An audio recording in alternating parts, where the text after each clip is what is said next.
Hi friends అందరికీ నేనైతే ఈరోజు మీకు ఒక టిప్ అయితే చెప్తున్నాను. నేను చేసేది మీకు చెప్తున్నా, మీకు యూజ్ అయితే మీరు కూడా పాటించండి.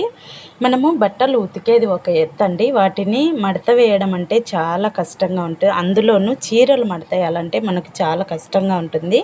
ఇలా ఒకరోజు వేస్తాము, మళ్ళీ రేపు వేద్దాంలే, ఎల్లుండి వేద్దాంలే, ఇంకొన్ని వేసినాక వేద్దాంలే అట్లా అనుకుంటూ మనకైతే కుర్చీలు అయితే ఫుల్ అయిపోతాయి. ఆ కుర్చీలో వేయడం వల్ల ముడతలు అంతా పడిపోతాయి. చూడండి, ఆరేసుకునేటప్పుడే నేను ఈ విధంగా అయితే మడతేసి ఆరేస్తాను.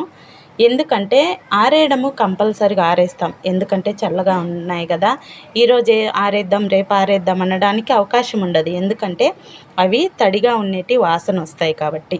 అందుకని కంపల్సరీగా ఆరేస్తాం కదా, అప్పుడే ఒక 5 మినిట్స్ టైం తీసుకొని అలా అన్నీ ఫోల్డ్ చేసుకొని ఆరేసుకున్నామంటే మనకు మళ్ళీ ఫోల్డింగ్ చేసుకునేటప్పుడు చాలా ఈజీగా ఉంటుంది. చూడండి, నేనైతే ఈ టిప్ అయితే పాటిస్తాను. ఒకవేళ మీకు కూడా యూజ్ అవుతుంది అనుకుంటే పాటించండి.